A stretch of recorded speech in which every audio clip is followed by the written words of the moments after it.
Welcome, ladies and gentlemen, to today's episode of Tesla Does Not Exist in a Vacuum. This from their recent Q3 earnings report. Record free cash flow of nearly $4 billion. Operating cash flow, $6.2 billion.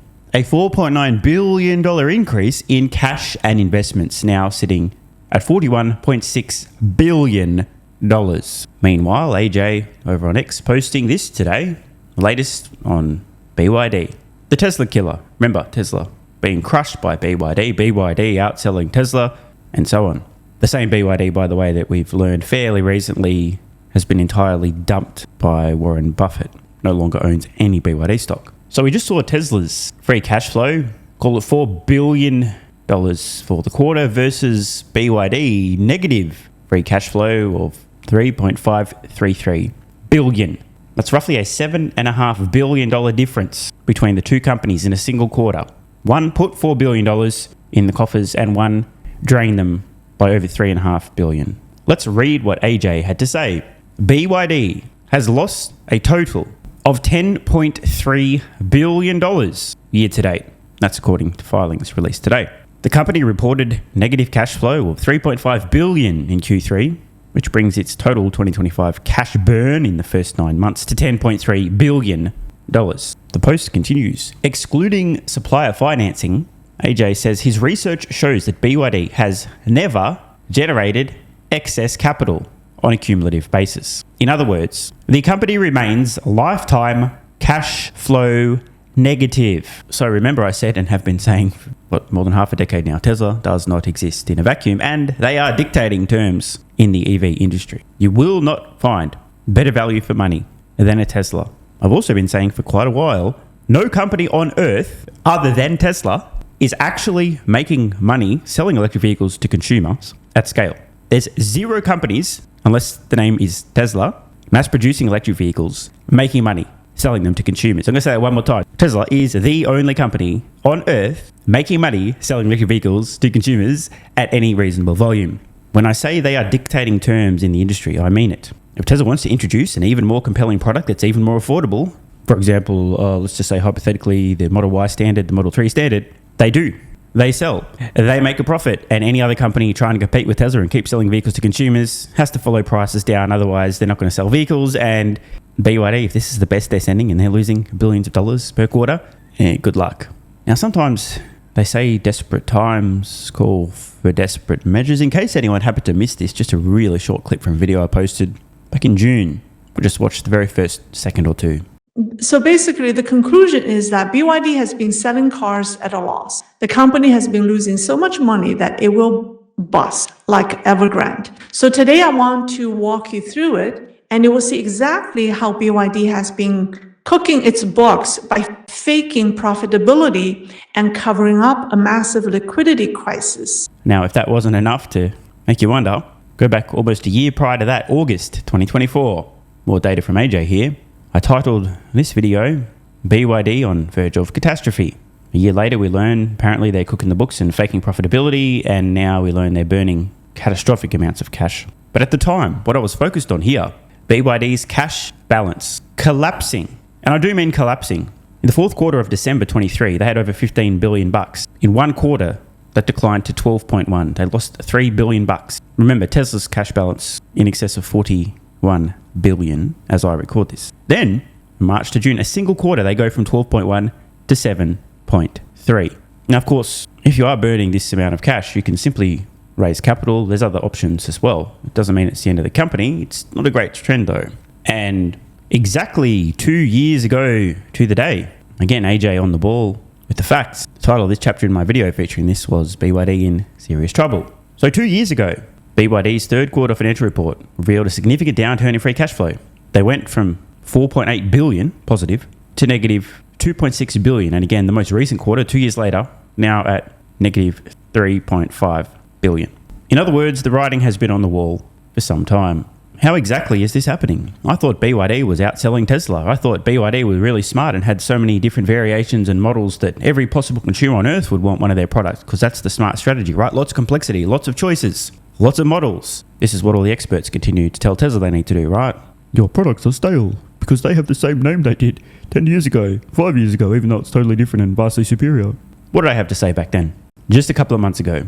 A decade ago, Tesla was a story about electric vehicles. Today, that is no longer the case, although they are still embarrassing the entire industry. But autonomy, robotics, AI, that's where the massive disruption and unbelievable profits will come from Tesla in the future.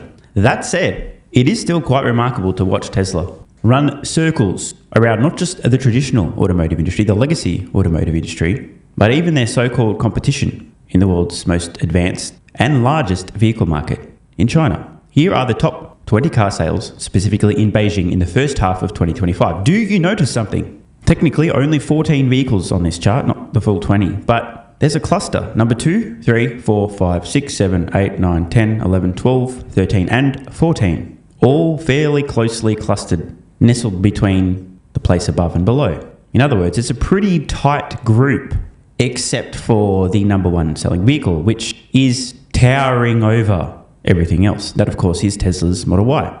Now, what's truly remarkable about this is the average selling price on Tesla's Model Y is meaningfully above just about everything else on this list, other than Tesla's Model 3. Tesla also does not have a home team advantage. A foreign company with the best-selling vehicle in Beijing, with an average selling price 2 to 3 times more than most other stuff on this list, and not just being the best-selling vehicle by a tiny margin, but an enormous, embarrassing amount, a big fucking deal.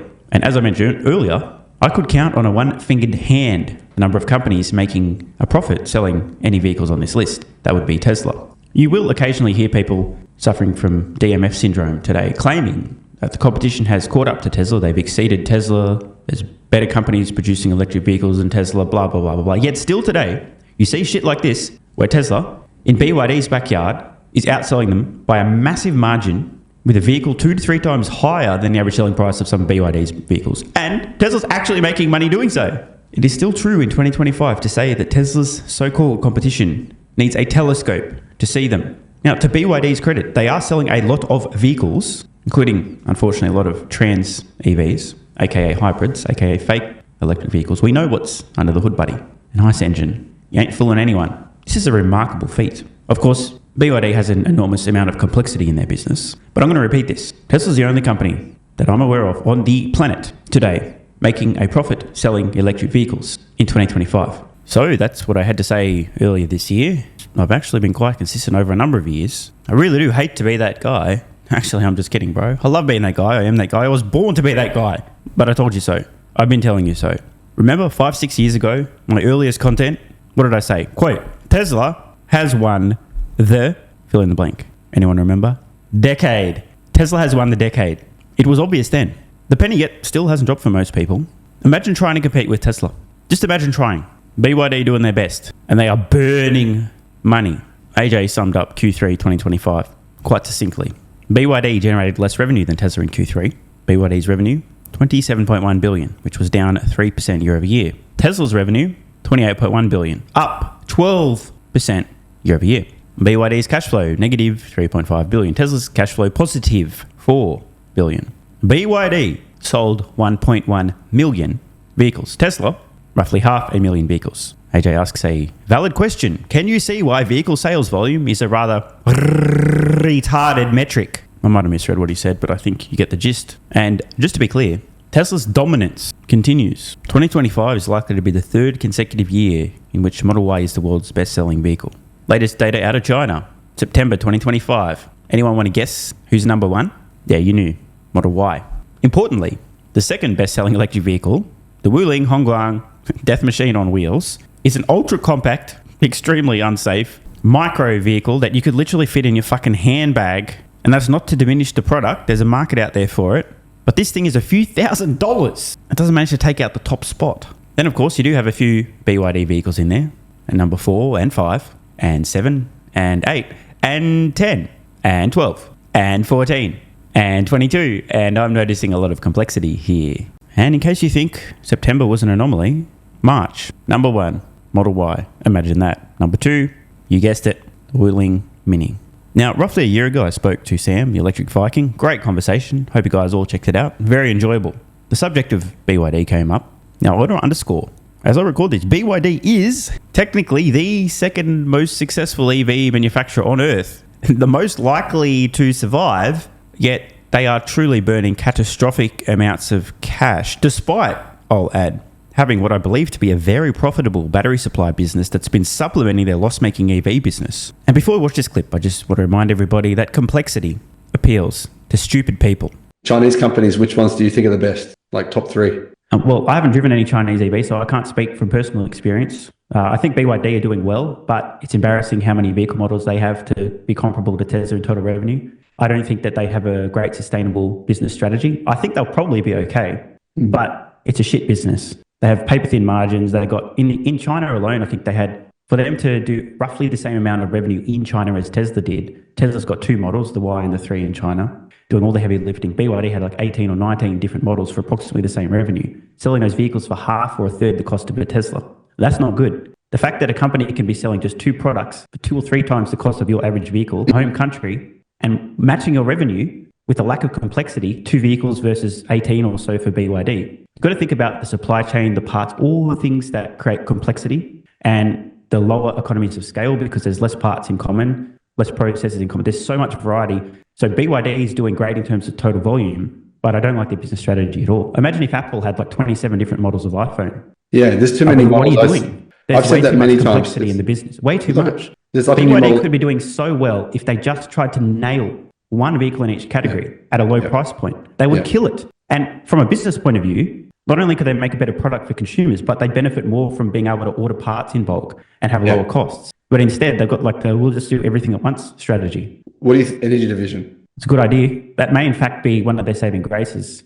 I think in order for an electric vehicle company over the long term to really have a strong chance, I think they need simplicity in their products in terms of vehicles. And they also should have an energy business where they're producing batteries and probably storage products as well. There's a lot of overlap there. And I think Tesla's sort of explicitly mentioned this on some of their earnings call. If they have surplus batteries for their vehicles, then they can go into energy products. And the wait list for Tesla's storage products at the moment, absolutely enormous. Yeah. It makes sense if you're a company, BYD in particular, making batteries as well, definitely having an energy business. And that's a huge... So the thing with the automotive industry is very cyclical. It's a little sentiment-driven, interest rate-driven. These energy storage products in particular are no-brainers for businesses. If your job at a business is to save a lot of money and you look at the cost of having a big battery or multiple batteries versus what you're doing now, you can save yourself millions of dollars. You're going to get a nice little attaboy for saving all this from your boss.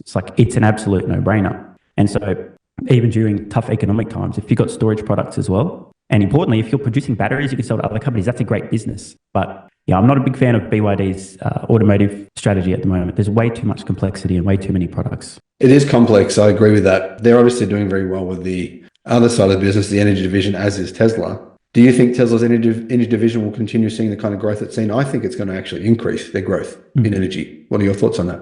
Yeah, well, they're still starting from a pretty low base. And I think at some point, depending on how long interest rates remain at these kind of levels, it's possible that Tesla's energy business could overtake their automotive, just the hardware sales in terms of profitability. Yeah. I'm not predicting this will happen. I think probably interest rates come down a bit and the automotive industry gets back to normal, but you never know. My point there, though, they have a wait list, give or take a couple of years for these energy storage products. And as I said, they are no-brainers. Every business on earth that's at a certain scale, even just for their own needs, is going to want a big-ass battery. And all of the utilities and energy providers globally, it's also a no-brainer to have these batteries. They print money versus... And the thing is, I'm sure you'll be aware from Tony Seber's work, we already produce a massive surplus of energy. We have production capacity far in excess of the highest need because we need to suit peak demand. And a lot of people don't realize the rest of the time, if you're not storing the energy that's being produced, it's a waste. Yeah. And a lot of the time, we're not running production as high as we need because what's the point of overproducing energy? But if you can store that, it's just such a huge opportunity. So I think there's going to be insane growth. I mean, as fast as you can make these energy storage products, people will buy them for years to come. And they're massive. I mean, some of these things are multiple millions of dollars, tens of millions of dollars, $100+ million orders for big batteries. Finally, I'd like to remind everybody, very recently, Tesla released both the Model 3 and Model Y standard. The Model Y, prior to the release of the meaningfully more affordable standard version, was already crushing everything in China, embarrassing BYD, and also the world's best-selling vehicle for multiple years in a row. And now it's meaningfully more affordable. At the time the Model Y standard was announced, I did in fact roast a few low IQ individuals who think that the United States is the entire Earth, pointing out that There are many places where there are no EV incentives that this product is now available, meaning it's much more affordable to get into. And of course, Tesla is in fact producing these vehicles profitably. They're not in the business of charity. At this stage in BYD's life as a company, given their age, their scale, their experience, they should be printing billions of dollars every quarter, not losing billions. As I've said, they have a very, very strong battery cell supply business. Yet Tesla's running circles around them, playing on hard mode, especially in China. Like I said, some of those BYD vehicles are half or a third the cost of a Model Y, yet Model Y is still outselling them. Think about that for a moment. So 6 years ago, when I said Tesla has won the decade, referring to electric vehicles, I was in fact right. We've still got about half a decade to watch that play out. I will in fact have called it 10 years early. Imagine my shock. That said, automotive vehicles, that's last decade's news, dude. Tesla has well and truly moved on. Autonomy, Robotaxis and Optimus, they are the future. Wait, what's this on screen right now? Oh, it's a meme. A picture of a guy says, owns Tesla stock in the first cell. In the next one, the same guy sells before Robotaxi and Optimus scale. And then, after experiencing the pain of that incredibly dumb decision, appears to be blaming Elon Musk. Fuck you, Elon. I don't actually know what was meant by this. I definitely didn't make it myself. But if I were to hypothesize, maybe what this person who made this meme was getting at is that if you were thinking that Tesla's just a car company and you happen to own Tesla stock and somehow you miraculously failed to recognize Tesla's absolute dominance as just a car company relative to everything else. I mean, BYD number 2, literally number 2. If you couldn't even figure that out, but worse, you didn't see what was around the corner with Robotaxi and Optimus, and you sold your Tesla stock before the Robotaxi had massively scaled and before Optimus had massively scaled, doing so may in fact be so painful that most humans just are incapable of accepting their severe retardation and therefore would look to blame somebody other than themselves for this amazing error of judgment. But of course, I didn't make this, so I don't actually know what the person who did make it meant. Want more content? Early access? Bunch of perks? Click the links in the pinned comment. AG1 has been part of my daily health protocol for almost half a decade. It's packed full of vitamins and minerals and helps me fill in nutritional gaps while supporting energy, digestion, and immune function. It also has prebiotics and probiotics to promote gut health. I take my health very seriously, and so should you. Try AG1 today by visiting drinkag1.com/SMR or click the link in the pinned comment and enjoy a free welcome kit with vitamin D3 plus K2 and AG1 travel packs. That's drinkag1.com/SMR.